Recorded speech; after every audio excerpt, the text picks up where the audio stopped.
Om Namo Bhagavate Vasudevaya. Om Namo Bhagavate Vasudevaya. Om Namo Bhagavate Vasudevaya. Reading from Srimad Bhagavad-Gita, chapter 18, text 59. Text 59. Yadahṅkāram āśritya na yotsya iti manyase mithyaiṣa vyavasāyas prakṛtis tvām niyokṣyati. Word for word. Iti, thus. Manyase, you think. Mithyaiṣa, this is all false. Vyavasāyas, determination. Te, your. Prakṛtiḥ, material nature. Tvām, you. Niyokṣyati, will engage. Translation and purport by His Divine Grace A.C. Bhaktivedanta Swami Srila Prabhupada Ki. If you do not act according to my direction and do not fight, then you will be falsely directed by your nature. You will have to be engaged in warfare.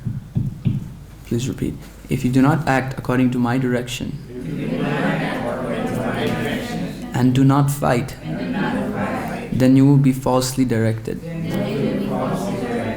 By your nature, you will have to be engaged in warfare. Purport. Arjuna was a military man and born of the nature of the Kshatriya. Therefore, his natural duty was to fight. But due to false ego, he was fearing that by killing his teacher, grandfather, and friends, he would incur sinful reactions.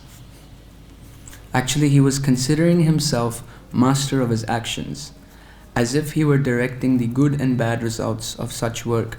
He forgot that the Supreme Personality of Godhead was present there, instructing him to fight. That is the forgetfulness of the conditioned soul.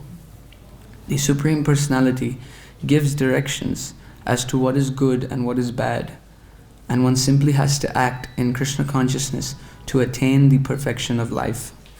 No one can ascertain his destiny as the Supreme Lord can. Therefore, the best course is to take direction from the Supreme Lord and act. No one should neglect the order of the Supreme Personality of Godhead or the order of the Spiritual Master, who is the representative of God. One should act unhesitatingly to execute the order of the Supreme Personality of Godhead. That will keep one safe under all circumstances. Om Ajnana-timirandasya Gyananjana-shalakaya Chakshurunmilitam Yena Tasmai Shri Guruve Namaha Shri Chaitanya Manobhishtam Stapitam Yena Bhutale Swayam Rupa Kadamayam Dadati Swapadantikam Vandeham Shri Guru Shri Juta Padakamalam Shri Gurun Vaishnavamscha Shri Rupam Sagrajatam Sahagana Raghunathan Vitam Stam Sajivam Sadvaitam Savadutam Parijana Saitam Krishna Chaitanya Devam Shri Radha Krishna Padan Sahagana Lalita Shri Vishakhan Vidamscha Nama Om Vishnu Padaya Krishna Prishtaya Bhutale Srimate Bhakti Vedanta Swami Niti Namine Namaste Saraswati Deve Gauravani Pracharine Nirvishesha Shunyavadi Paschatya Deshatharine Jai Shri Krishna Chaitanya Prabhu Nityananda Shri Advaita Gadadhar Shivasadi Gaura Bhakta Vrinda Hare Krishna, Krishna Krishna, Hare Hare, Hare Ram, Ram Ram, Hare Hare. Hare Krishna. So, this is nearing the end of the Bhagavad-Gita. It's the final chapter. Final chapter is titled The Perfection of Renunciation. Renunciation is required for bhakti. Renunciation and knowledge are the two children of bhakti. This is how Bhaktivinoda Thakur explains. So it's very much integral. As you perform devotional service, one must become completely detached from everything material. And here, in this verse, Krishna is telling Arjuna that if you don't act according to what I am saying, according to my direction, and if you do not fight, then you're going to fight anyway, because it's just in your nature as a Kshatriya, as a military man, as a a Kshatriya, his nature is to fight. And so Krishna's direction is dovetailing this nature so that it's engaged in devotional service. And Arjuna here, it's saying that he considered, Prabhupada is saying, that he was considering himself the master of his actions. And therefore he was thinking that killing my grandfather, killing my friends, killing my kinsmen, this is going to incur some sin. And so you can see he's thinking about himself, obviously under the potency of Yogamaya, because he's a pure devotee and he's never illusioned, but Krishna put him in this situation for the benefit of others, for the benefit of us who are in this illusion. And here Prabhupada says that he was thinking that he's the master of his actions, and as if all the good and bad things that he's doing, he's directing it himself, and all the reactions he's creating himself. This is Ishvara Bhav, to think that you're the controller. Here it says very clearly, he forgot that the Supreme Personality of Godhead was present there, right in front of him. He's standing there speaking to him, but he's forgotten. Actually, this is our position also. Krishna is not just in front of us, but he's inside of us. He's in our hearts. He's there as Paramatma. Prabhupada actually said that my Paramatma is not four-handed, my Paramatma is two-handed. Shyamsundar playing a flute. So Krishna is definitely in our heart, but due to this forgetfulness of the conditioned soul, we're forgetting his instructions. For us, Arjuna, he had it a little easy, I guess, because Krishna was right in front of him. He was his direct disciple. For us, Gaudiya Vaishnavas, we are followers of Sri Chaitanya Mahaprabhu. He is our Supreme Lord, Supreme Proprietor, Supreme Friend, Supreme Well-Wisher. And we have to follow his order. The end of the purport is really nice, is because Prabhupada says that the best course is to take the direction from the Supreme Lord and act. No one should neglect the order of the Supreme Personality of Godhead or the order of the Spiritual Master, who is the representative of God. One should act unhesitatingly to execute the order of the Supreme Personality of Godhead. That will keep one safe under all circumstances. If there's some hesitation in following the order, it means you're more or less saying, "Dear Krishna, maybe I know a little more than you." Otherwise we wouldn't hesitate. So for us, Lord Chaitanya has given Shikshashtakam, and more or less that's all he's given. Actually, he wrote volumes and volumes of books when he was Nimai Pandit of Mayapur. He wrote a lot of things, but he discarded it all, and he only left 8 verses for us, which is Shikshashtakam, we chant every morning, hopefully. And that is there, but expansion of the Shikshashtakam is all the instructions given to his direct disciples, the 6 Goswamis. Srila Rupa Goswami, Prabhupada says in the introduction of the Chaitanya Charitamrita that Srila Rupa Goswami is the direct disciple of Sri Chaitanya Mahaprabhu, and Raghunath Das Goswami is a direct disciple of Rupa Goswami, and Krishna Das Kaviraj Goswami is a direct disciple of Rupa and Raghunath. Therefore, the instructions found in Chaitanya Charitamrita are non-different to the direct instructions received by Rupa and Raghunath from Sri Chaitanya Mahaprabhu. So we have these wonderful books by the Goswamis, which Prabhupada has so mercifully translated for us, like Nectar of Instruction, Nectar of Devotion, Chaitanya Charitamrita. And by reading such literature, we can know what the order of the Supreme Personality of Godhead is. Here Prabhupada says that one must follow the order of the Supreme Personality of Godhead or the order of the Spiritual Master, because they're non-different. The Spiritual Master is the representative of God. We're known as the Brahma Madhva Gaudiya Sampradaya, and Brahma's name is there because he's the first one in line. After Krishna was Brahma. So in the same way, for us, our sampradaya kind of restarted with Lord Chaitanya when Krishna came in this wonderful, magnificent form, golden form. And his initial direct disciple is Srila Rupa Goswami. And Rupa Goswami, he has described everything in these two books, many books, but specifically these two, Nectar of Devotion and Nectar of Instruction.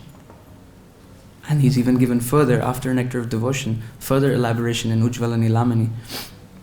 But Prabhupada says that book is very elevated and we must respect that book and first understand the base. And Nectar of Instruction is so nice because it takes you from the basest of base, very simple. Vacho vegam manaso krodha vegam jiva vegam udarupasta vegam etan vegan yo vishaheta dira sarvam apimam pritivim sashishyat. Controlling the senses. This is the first point in Krishna consciousness. I remember we used to distribute these books in the West, and one really nice line that always worked for Nectar of Instruction is we would say, take this book and you can become guru of the whole world. And people would always be like, wow, okay, I'll take this book. Secrets, even the way Prabhupada gives it a subtitle is really nice. What does he say? Where'd it go?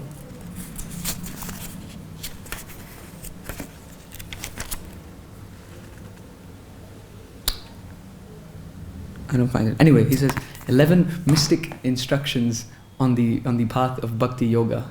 Even that line, people used to read that line and be like, wow, what is this? And then they would take the book. So, and in this book, Rupa Goswami explains everything. He explains everything so nicely. He says how, just by controlling your senses. Actually, Nectar of Instruction is like a little guidebook. You can read it with Nectar of Devotion. They work really well together, hand in hand. Because Nectar of Devotion, the beginning is Sharanagati. The beginning of Krishna consciousness is Shraddha, and Shraddha and Sharanagati are known as synonyms. And in Nectar of Devotion it says, Anukulyasya sankalpa pratikulyasya varjanam rakshishati vishvaso goptute varanam tatha atmanikshepa karpanye shadvidha sharanagati. These are the 6 symptoms of Sharanagati. Accepting things that are favorable, rejecting things that are unfavorable. But if you read these two books together, then you read the second verse and you know the 6 things that are favorable, unfavorable. Atyahara, eating too much. Prayasascha, over-endeavoring. Prajalpa, unnecessary talks. Niyamagraha. Niyamagraha can mean following too many rules for the sake of just following rules, or not following any rules at all. Jana Sangha, associating with worldly people. Laulyam, too much greed for material things. These 6 things, he says these 6 things can vinashyati, destroy. Shadbir bhakti vinashyati. So it's really serious actually. Destroy, that's the word he uses. He doesn't just say obstacle or hamper. The word is vinashyati, and Prabhupada translated as destroy. So these 6 things, very important. Although in your natural way of living, because everyone does it, so it's just very common to live in this, just go with the flow and live how everyone's living. But this can destroy your bhakti. And then the next immediate verse is not all bad, he'll tell you the good stuff too. So, utsahan nishchayat dhairyat tat karma pravartanat sangat tyaga satovrite shadvir bhakti prasidati. Negative, but then positive also. That's our Krishna consciousness. We have to mitigate our material life, but then we're still active. Here, the fault of Arjuna was not that he doesn't want to act, but it's the reason why he doesn't want to act.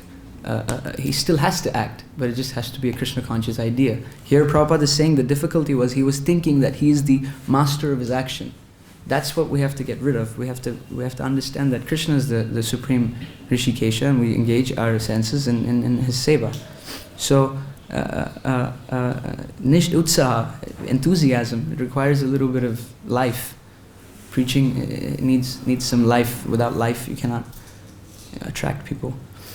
Utsaha nishchaya, patience, determination, confidence, that's the word Prabhupada uses. But you can use determination also. Dhairyat, patience.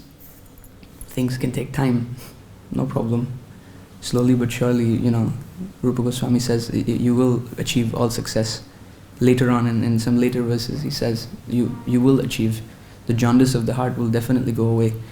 And tat karma pravartana, you have to engage in activities of Krishna consciousness constantly. Throughout the day, 24 hours a day, you should be absorbed in thinking of Krishna, doing things for Krishna. Sangha tyaga, giving up this jana sangha that we spoke about in the previous verse. And sato vritte, following the sadhus, the sat guru. Sadhu means sat, means one who is thoroughly honest. This is how we describe sadhu. And these 6 things, following the sadhu, giving up bad association, asat sanga tyag, vaishnavachar, these things give rise to bhakti, prasidhati. And then after that, this is like the do's and don'ts, kind of like Vaidhi bhakti. But then we get to the nice things. Dadati pratigrinati guhyamakyati prachati bhungte bhojayate chaiva sadvidda priti lakshanam. These are the symptoms of love. Dadati, giving and donation, giving in charity. Pratigrinati, accepting gifts also in charity. Guhyam akyati prachati, revealing your mind to devotees that are like-minded. Not just revealing your mind to anyone, but you have to find nice sangha, and then reveal your mind and ask questions. Guhyamakyati prachati, asking questions. Bhungte bhojayate, this everyone loves doing. Eating and feeding. So atyahara is too much eating, but then there is place for it in a loving way also, is you feed others. One thing that I found is that when you cook yourself, then you don't really feel like eating. It's interesting, how it works. When you cook a lot, then you don't feel hungry.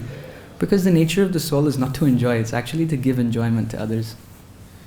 So when you have a desire to eat, then cook a huge feast and feed people. and then you'll be more satisfied. It's true. Nowadays we've been cooking a little late upstairs in Ayana Prabhu's room. So then all the devotees are gone for kirtan, so they don't take the prasad. So we have a whole bucket of prasad.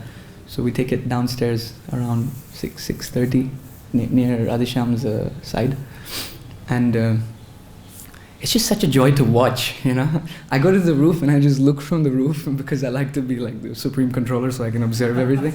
But, and I just see like all the devotees like eating. It's so satisfying. It's so nice. Like Nitay Sachisuda's prasad is like spreading throughout their bellies and it's going to go throughout their bodies, and then they'll do some devotional service hopefully. It's very inspiring. So yeah, bhungte bhojayate chaiva, no problem. We're a kitchen religion, Prabhupada said. It has to be a little regulated, but no problem.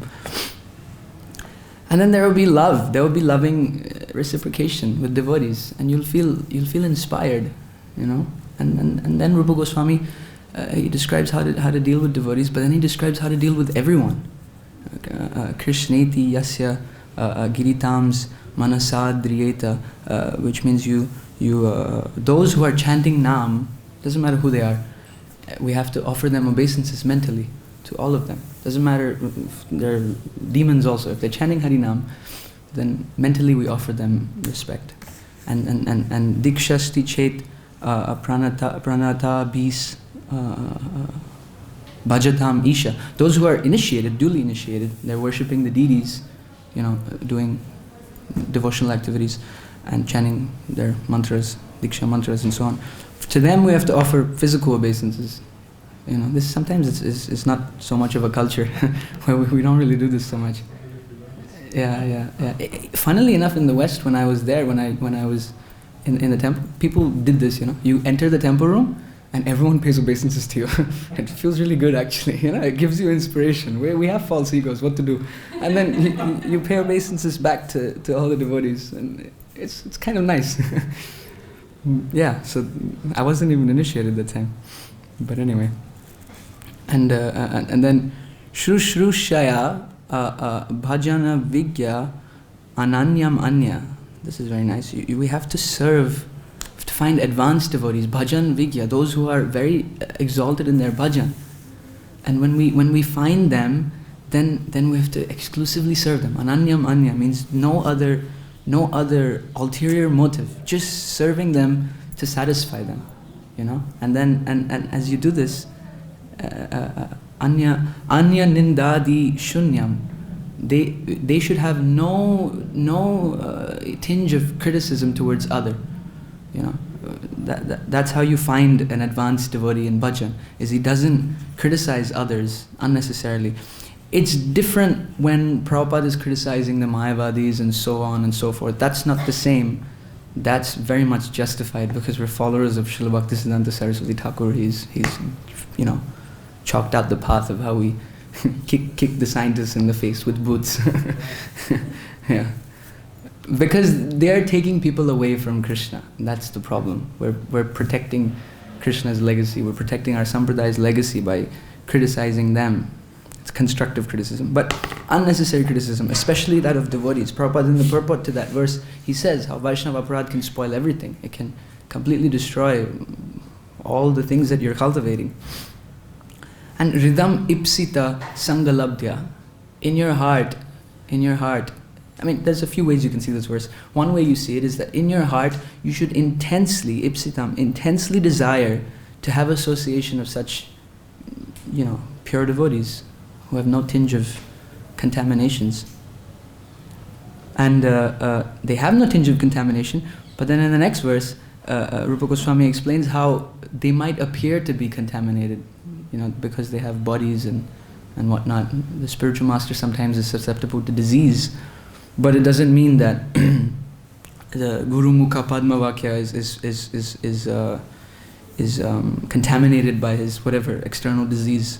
So there he explains drishtva. You see the devotee swabhava janate, not by his swabhav, not by his birth, not by his body, vapushas chadosha, not by the faults that are existing in his body. That's not how you see a devotee. You don't see him na prakṛtiḥ, I forget, but you don't see the devotee by his material situation. That's not how you see the devotee. Just like Ganga, when Ganga is covered with the word in Sanskrit is budbuddha, and it's funny because it really does sound like a bubble, you know, budbuddha. Sanskrit is very onomatopoetic, sounds like the word. Budbuddha means bubble. Just because there's bubbles and foam and mud in the Ganga doesn't mean the Ganga is impure. The Ganga is always pure. So then Rupa Goswami is teaching us how to see devotees, you know. He said, there's such a nice flow. He says, what is it?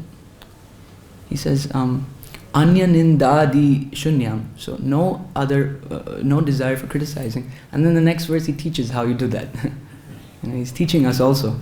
You know, one thing is nectar of instruction is teaching you how to recognize Guru, but it's also teaching you how to become one. Amaragya Guru hoy tare desh, jai dekho tare go Krishna upadesh. It's very important to become Guru. This is also Prabhupada said in one lecture, that I want all of you to become Guru.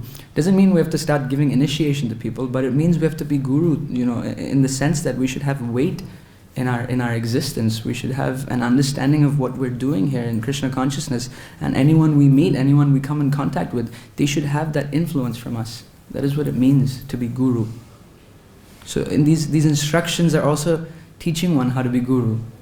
In one sense, when we were distributing these books and giving it to people and telling them that you can become Guru of the whole world, we weren't lying. It's actually what Rupa Goswami wants from us, for the benefit of others. You know, and then he gets to the real step. Actually, originally Rupa Goswami only wrote 8 verses of this Upadeshamrita, and Jiva Goswami was such an expert editor, and that he would edit all the Goswami's works. They would give it to him to check. Can you believe it? He's the nephew. He's Anupam's son, but so much nice interactions between all the Goswamis. They're all manjaris actually. It's the same thing. Yeah, and he read through the 8 verses, and then he suggested that I don't feel like it's complete. You know, I feel like there should be more. And so he suggested those Govardhan and Radhakund verses that are there, the last three. And Rupa Goswami approved. He said, yes, this is very nice. But the two verses after that is about Syat Krishna Nama Charitadi, the name and qualities of Krishna, his pastimes. They are so sweet. Sitaptya vidya, but due to avidya, due to the jaundice like avidya, pitop tapa, I think. Pitopitasya, right? The bile, the secretion of bile has increased so much that it's you're not able to taste the sweet taste of Nam and Charitadi, the qualities. But this verse is a really nice verse because Rupa Goswami gives you some hope. You know this verse? Can you say it? Krishna. Because I can remember parts of it, but I can't remember the whole thing. Anyway, let's try. Syat Krishna Nama. Yeah. Rasanasya narochikanu means that the tongue. Wait. I'll lose my mind. The tongue, the rasanasya, the tongue is not getting narochika. Narochika means it's not getting the sweet taste of the sweet. It's so sweet, and then Rupa Goswami uses the word nu in the end, which means how wonderful is this? He's even glorifying material nature. He's saying material nature is so amazing. Krishna's Shakti is so amazing that something is sweet, and they're not able to take. They're tasting it as bitter, And then wow, kintu adarad adinam. No, you're missing one word. You're missing a really important word. I have it here. What is this? Text number 5, right? You're missing a really important word. Anudinam. And Prabhupada's word-for-word translation of this is first class. Kintvādarād anudinam kalu saiva jushta. But, right? So he says that, isn't it amazing that they can't taste the sweet? But, Rupa Goswami says, don't stress, But, just by adarat, carefully, anudinam. And Prabhupada translates anudinam as every day or 24 hours daily. That's Prabhupada's commentary in the word for word. Amazing. Such an acharya. Kalu saiva jushta. Naturally, saiva jushta.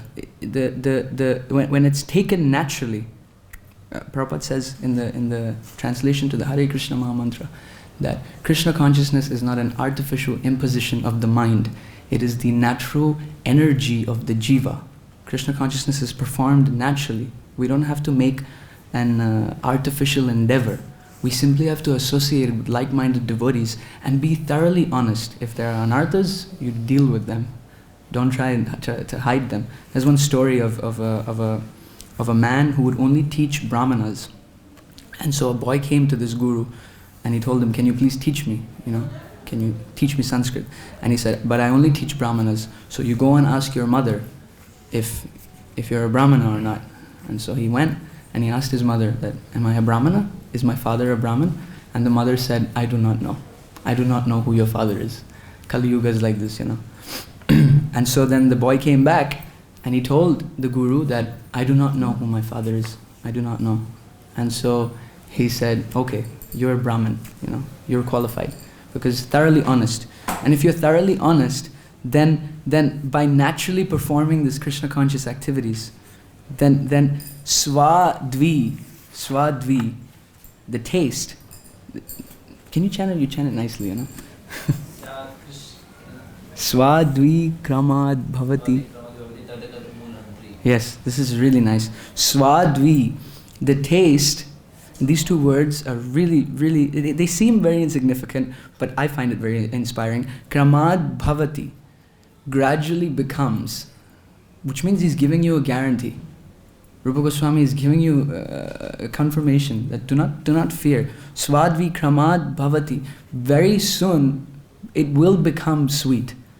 Tad gada mula hantri, which means that the root cause, mula, the root cause of this disease will be destroyed. Hantri means destroying, the destroyer. Interesting, it sounds like hunter, no? Hunter. Sanskrit is very, all languages come from it. Even, daughter in Sanskrit is duhitra. It sounds exactly like daughter. Anyway, so this is what Rupa Goswami is telling us. Such nice things. We should read these things and keep it in our heart. And then the next verse is even more nectar. Tan nama rupa charitadi sukirtananu smrityo kramena rasana manasi niyojya tishtan vrajetad anuragi jananugami kalam nayed akhilam ityupadesha saram. This is the essence of all advice. This is where Rupa Goswami was planning to end his Upadeshamrita, but Jiva Goswami added some more, because Krishna consciousness is eternal, it can never end. The essence of all advice is that one should utilize one's full time, and again, Prabhupada's commentary within the translation, 24 hours a day, in nicely chanting and remembering the Lord's divine name, transcendental form, qualities and eternal pastimes. Thereby gradually engaging one's tongue and mind in this way, one should reside in Vrindavan and serve Krishna under the guidance of devotees. These two lines, Tishtan Vrajetad Anuragi Jananugami, is very significant. This is actually the purport of Gaudiya Vaishnavism, this one line, that we live in Vrindavan and we follow the Brajbasis.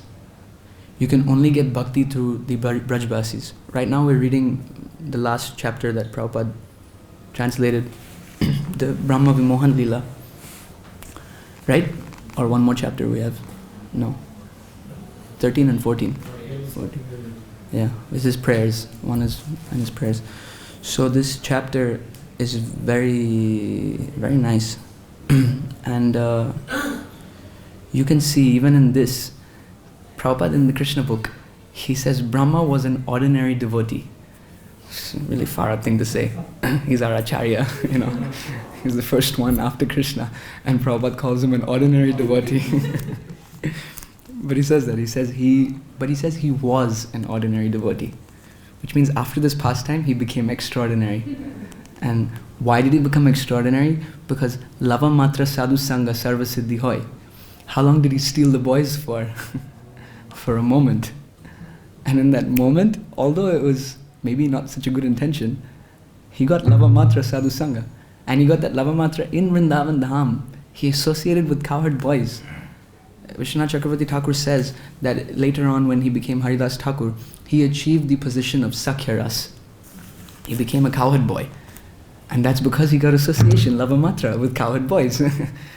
But at the same time though, Srila Bhaktisiddhanta Saraswati Thakur in the Brahma Samhita says that Brahma achieved the position of a maidservant of Krishna by chanting the last two Gayatri mantras, the Kama Gayatri. So, I don't know, you can try and figure this out for yourself, something to keep your mind preoccupied with who is he? Is he a cowherd boy or is he a gopi? Sometimes they're talking like this about Prabhupada also. But you can see from this pastime, and it's confirmed that this pastime is a glorification of the residents of Vrindavan, because if you look at his prayers, firstly they're so long, it's like, it just goes on and on and on and on. Krishna, you're the supreme controller. Krishna, you're the supreme mystic. You're the Lord of everything you survey. Just Vaikuntha Bhav prayers, just going on and on and on. And it says there, Krishna was twirling his flower as if he has no interest. He's like, all right, come on.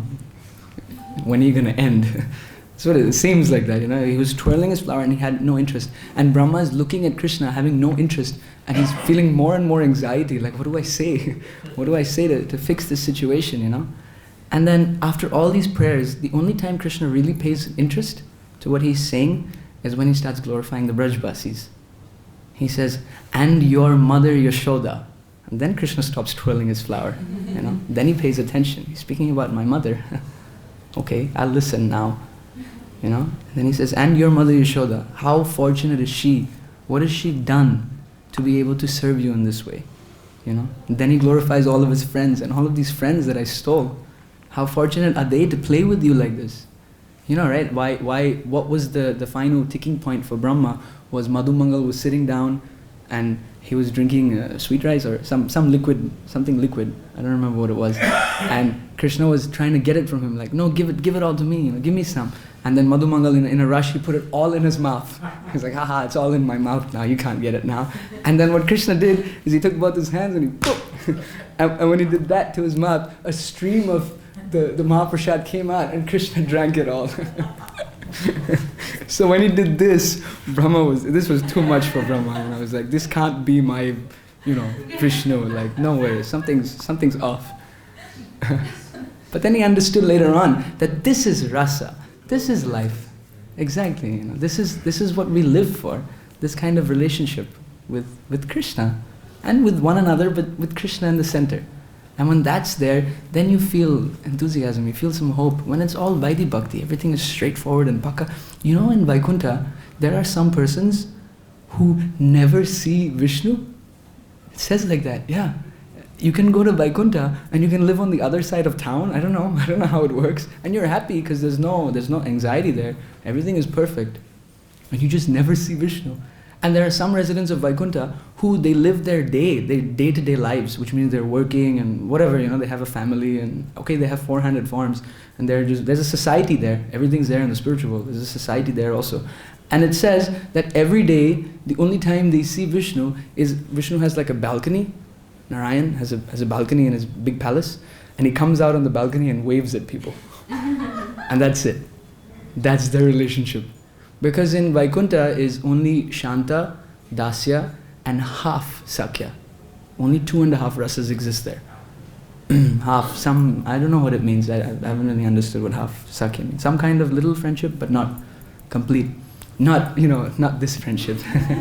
that doesn't exist. Friendly relationship, but you know, it's not close, yeah. Best friend like that. Yeah.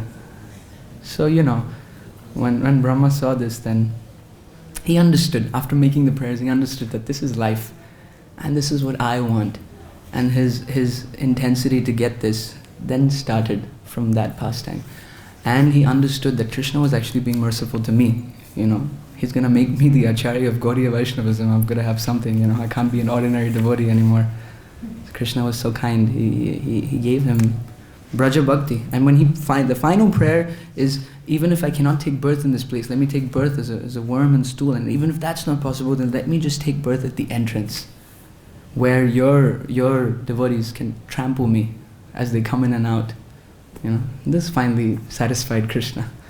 Okay, and then he came as Haridas Thakur, and he wasn't given entrance into Jagannath Puri temple, but no problem. He got the position that was so exalted, Nama Acharya.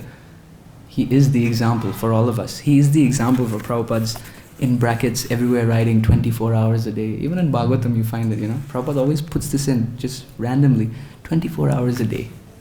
This is our goal. Without it, you don't get 100%. You get yathamam prapadyante tam sthitaiva bhajamyaham. As much as you give, that's how much you get. So this is why we have to follow the instructions of the Supreme Lord. And this is why you should not think yourself to be the doer, because that's full of anxiety. You're living such a horrible life by doing that. Just let Krishna be the controller and let's just serve him. And life is good. Everything's peaceful. You don't have to worry so much. It's very easy. Krishna consciousness is a sublime method. That's what Prabhupada says. Simply by chanting Hare Krishna 24 hours a day.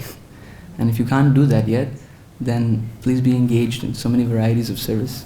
Please be engaged in the 64 angas of devotional service, specifically the last 5, specifically staying in Vrindavan Dham. And this is all these verses that I read. I'm not going to read the last 3, because these verses take you to the platform of Bhav.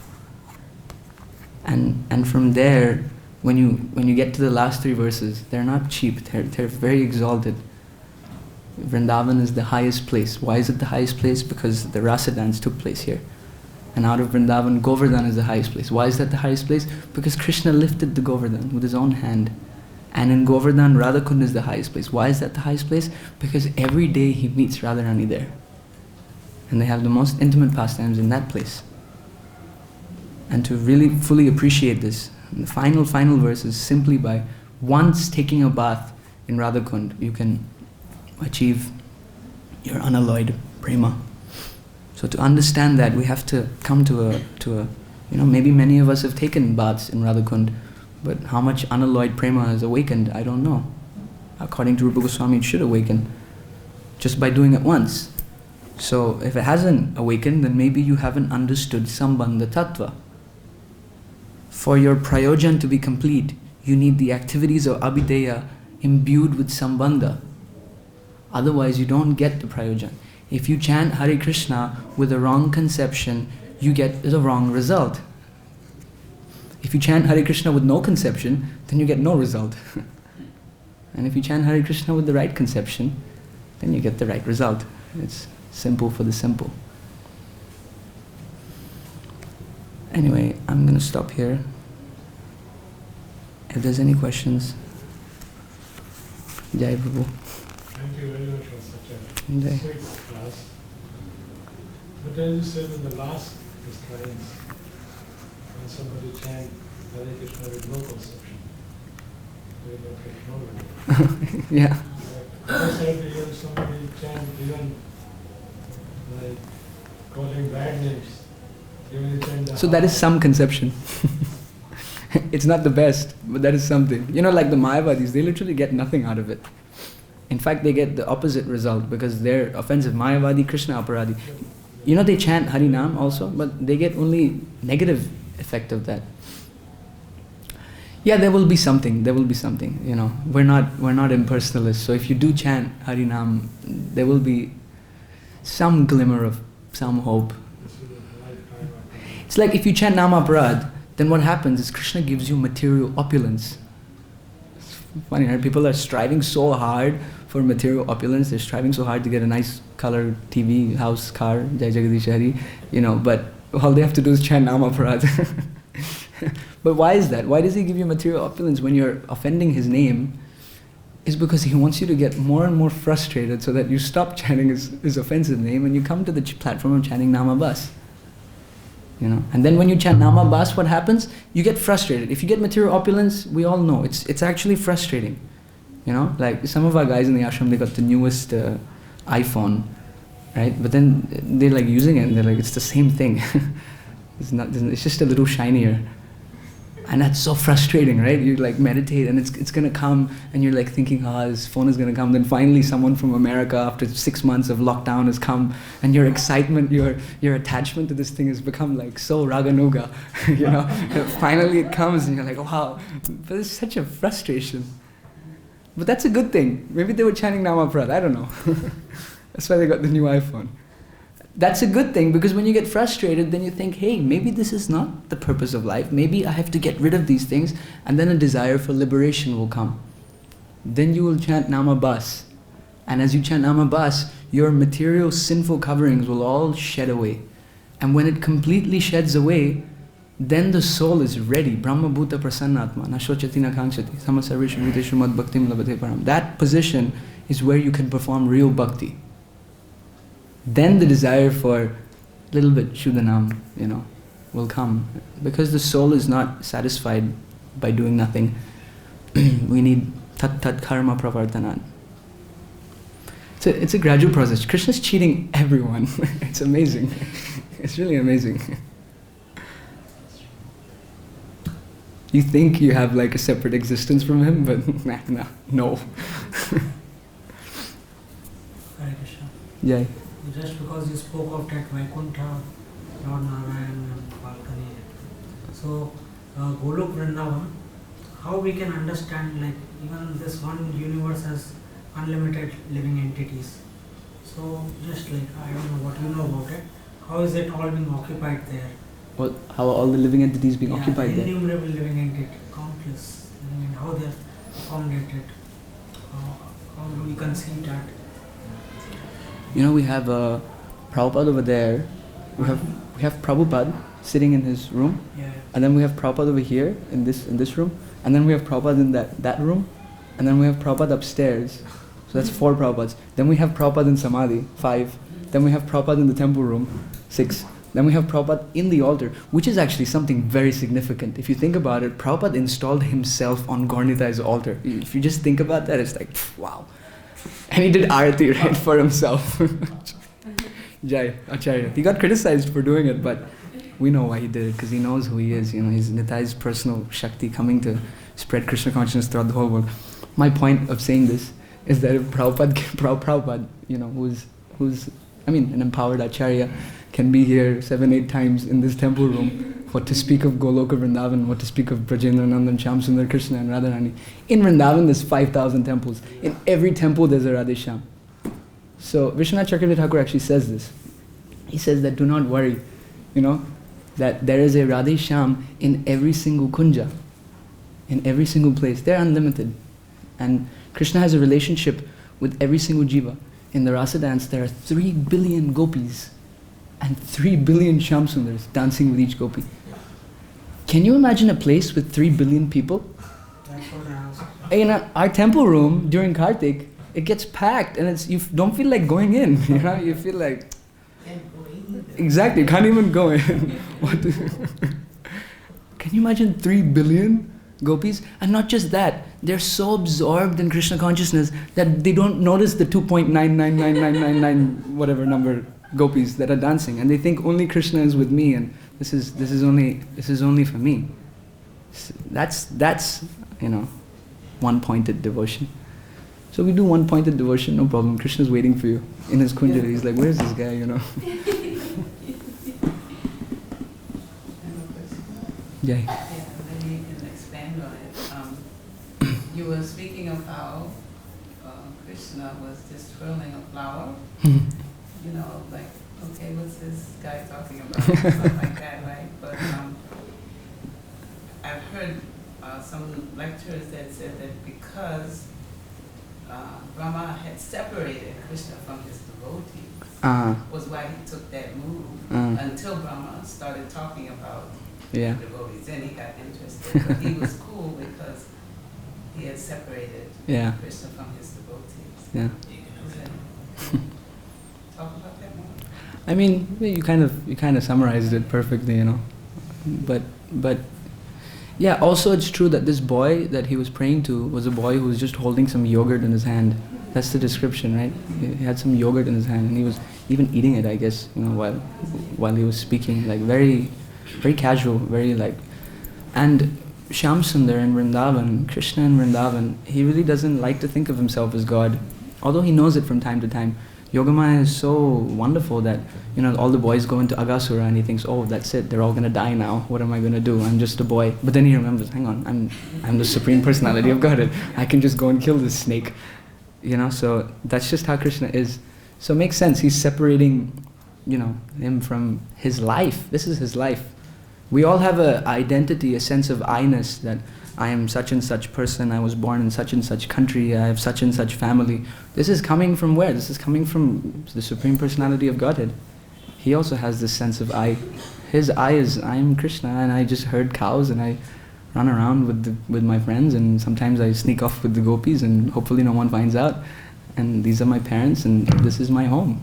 We're actually in that home right now. And he's very much present in this home. Confirm. Yeah? So don't separate Krishna from Vrindavan. Simply by chanting Hare Krishna, we can do that. Jai. Just one more to give more life. Like this, ye yathamam prapadanti tam sukham vinandi. I discussed before also this. But how this verse should be like taken, like when we say that much you surrender, Krishna will reciprocate according to. So this question comes again, that it looks like it's a business with Krishna. If you do, like Krishna looks like a businessman. You know, one interesting thing is that, yeah, it sounds like a business, but even if you deal with it as a business, the jiva is so insignificantly small. Even if you offer your whole, it's so small that if Krishna is acting on this business platform, he should only give you like a small speck of him. Maybe you should send one other jiva for you, because a jiva can only, how much can a jiva manifest? Actually, a jiva cannot generate bhakti himself. It's not possible. Yes, we can only reflect. Chetodarpana marjanam. It's very interesting that Lord Chaitanya used mirror as an example, because as you clean the mirror, you reflect. That's why this last verse that I read, the 8th verse that I read of Nectar of Instruction, was saying that living in Vrindavan and what's the exact?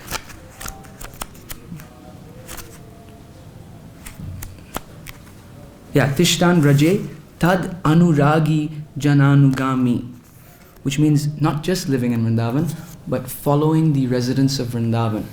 Because the only person that can fully give herself to Krishna is Radharani, that can compete on a same level. She is also full, so when she gives herself to Krishna, then Krishna can give himself completely to her. We are too insignificant. But Radharani has her Kaya Vyuha, 8 expansions, the Ashtasakis. They're non-different to Radharani. And they are reflections of Radharani. They're big mirrors that accentuate specific aspects of Radharani. Like Lalita is the expert dresser, you know? So that aspect of Radharani is more amplified by Lalita Sakhi. And Lalita Sakhi has her expansions also. Rupa Goswami is one of them. Rupa Goswami is also reflecting this same, some aspect. Mirror, cleaning the mirror and reflecting in this way. So if you as a jiva try to generate your own bhakti, maybe you can do something, but it'll be so insignificant that it's not going to go in Krishna's attention.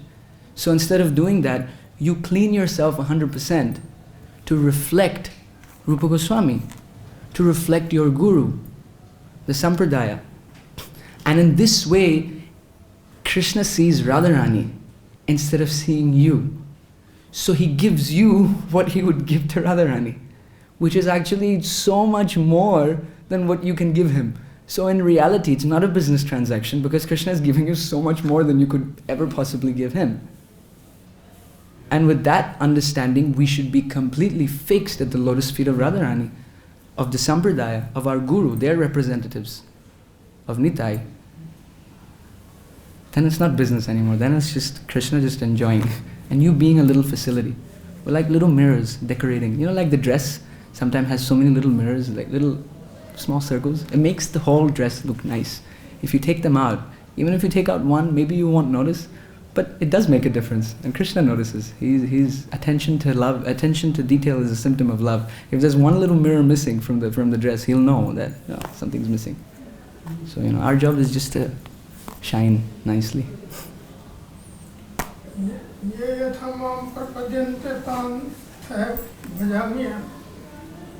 Actually, Jeev is making business with the Lord. That I am thinking this, the Lord sanctioned. The Lord has also sanctioned already. Yes. Jai. Alright, I'll stop now. Jai. Thank you everyone. Grantaraj Srimad Bhagavad-Gita ki.